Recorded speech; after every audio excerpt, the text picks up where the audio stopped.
Hey, how's it going again, Guardians? LVnative here with another Destiny video. Today's video, we're just going to be taking a quick look at my top 5 tips for preparing for the Rise of Iron, set to launch in just a few more weeks. Now, a little preface to this is I know that you guys may have seen a lot of these same tips out there from other great YouTubers, such as Datto and My Name is Bife, and countless others have already done quite a few of these guides, and you're probably going to hear some of the same tips in this video as you may have heard in theirs. To be honest, there's only so many things you can do to prepare yourself for the Rise of Iron, and there's, literally probably thousands of people covering this exact same topic, so you're going to hear a lot of the same stuff. So that being said, let's jump into it.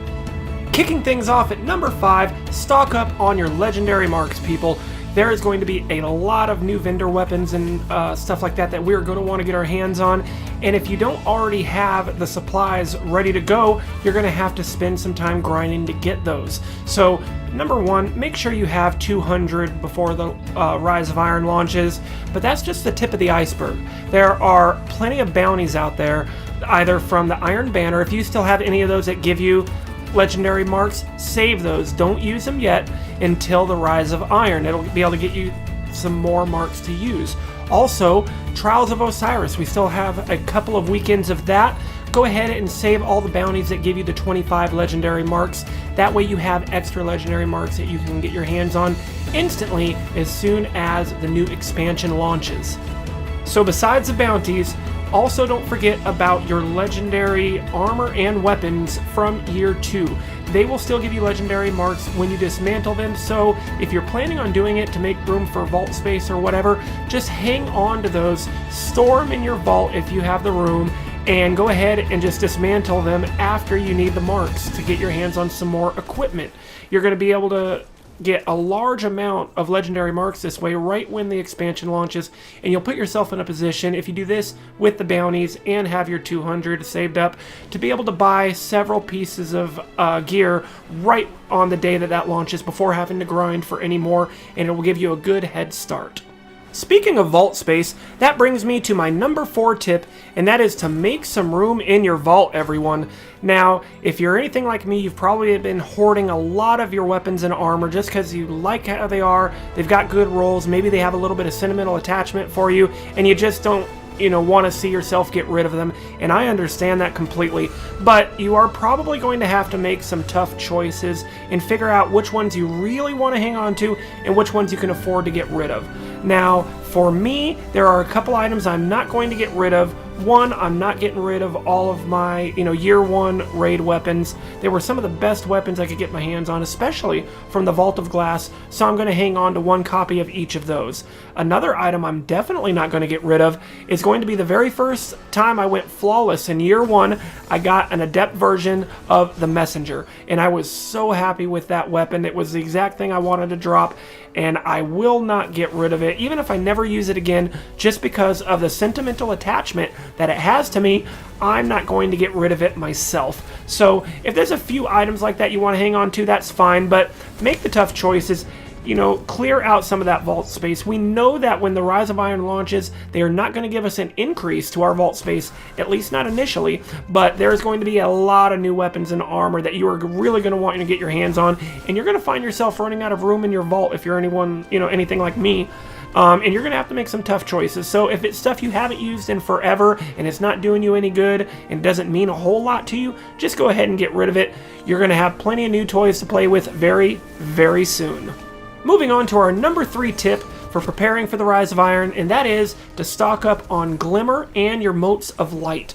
There are plenty of awesome guides out there on the Motes of Light. Pretty much anything you do in Destiny is going to be able to get you Motes of Light.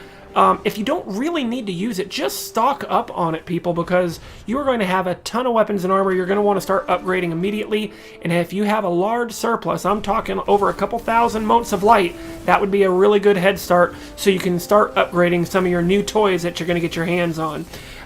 As far as the Glimmer goes, of course, make sure you're ready with 25,000 capped out, but also, there's other ways you can get Glimmer as well.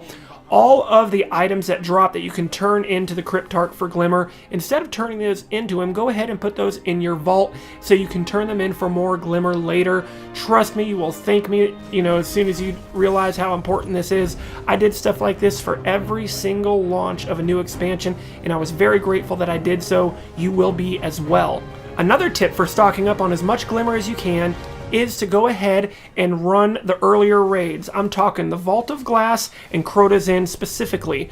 The materials that you get from those, go ahead and store them in your vault. You'll be able to turn those into the speaker for Glimmer. I still have actually quite a bit of the materials from the Vault of Glass, so I still have a pretty large stockpile of Glimmer, but if you haven't saved up, go ahead and do that if you have the time to, because it is going to be able to get you a lot of available Glimmer that you can use in the Rise of Iron for upgrading weapons and stuff like that.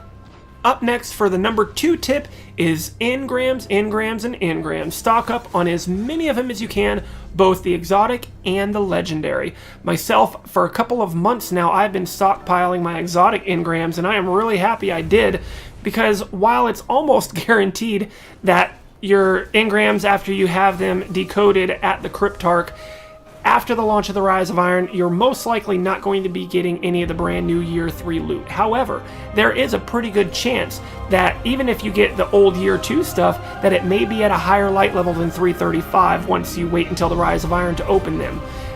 That is going to give you a big boost on getting your light level raised up if you have a large stockpile of those.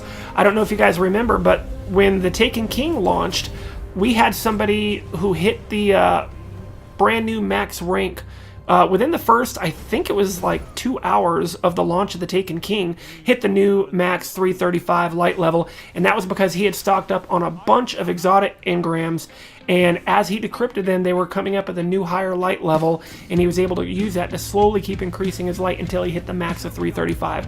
I don't see why that won't happen again in the next expansion.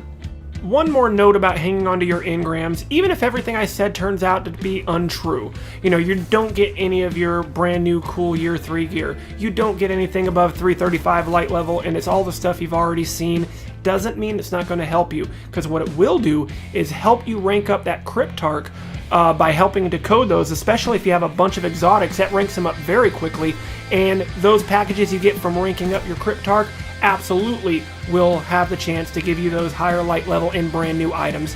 So if it's not gonna, hurt you in any way, you may as well hang on to them and possibly get at least a little bit of benefit, but possibly a very large benefit by waiting until the Rise of Iron to have the Cryptarch go ahead and decode those. And finally, my number 1 tip for getting yourself prepared for the Rise of Iron is this: edge your factions, people. If you don't do anything else, try to make time to do this before the launch of the Rise of Iron. You will thank me later. So take a look at this page here. You can actually see I already have my gunsmith package ready to rank up, and I'm going to do this across all of my factions, so they're just getting ready to rank up, and what that'll do is give me the package rewards from them so I can get a lot of cool new gear. My weapons and armor, it's all going to be new stuff, all going to be higher than 335 light, and it's going to help me get a lot of items without having to do a lot of grinding for them. You can see once I get my future War Cult ranked up, I'm actually going to switch over to New Monarchy and then Dead Orbit with all 3 characters and get those ready to rank up as well, so I can maximize the amount of those faction reward packages that you get. That is such an awesome tip and will give you so much new gear almost instantly when it is time to start playing on the new expansion. This is by far one of the coolest things you can do to get yourself ready. I did it for the Taken King. I'm glad I did, because I got a good head start with a lot of cool new gear, and I did not have to do a lot of grinding because all the grinding was done ahead of time. So that's pretty much going to cover it, guys. I did want to give an honorable mention to something that I wanted to put, but I just didn't put it into my top 5, and that is to stock up on both your armor materials and your weapon parts, as well as all your planetary materials. Stuff like your relic iron, spin metal, helium, stuff like that. Those are going to be needed for upgrading weapons and armor, and if you don't already have a large, amount of those, you may want to start hoarding those to be ready for the Rise of Iron as well. So that is going to cover it, guys. Thank you so much for sticking around. You guys are awesome. If this helped you out in any way or you found it informative, please go ahead and smash that like button for me. It really helps my channel out, and I greatly appreciate it. Also, let's go ahead and get some comments and discussions going in the chat down below. If I forgot something that you think is really important to help yourself prepare, go ahead and let us know in the comments. Obviously, there's a bunch of stuff you can do. I only, kind of narrowed it down to pretty much a top 5 list, but there's a lot of other good tips as well. So if you guys can think of any that I didn't mention, go ahead and say so down in the comments and make sure other people, get helped out as well. Maybe there's one cool little tip that not many people know about, but you do. Go ahead and let us know about it so you can help everybody else prepare as well. But that's going to do it, guys. Thank you so much for watching. As always, this is LVnative. You guys are awesome, and I will see you in the next one. Hey everybody, thank you so much for watching. If you enjoyed the video, please go ahead and smack that like button and leave a comment in the section down below. Also, if this is your first time to this channel, please do not hesitate to subscribe for more great videos like this in the future. As always, this is LVnative, you guys are awesome, and I will see you in the next one.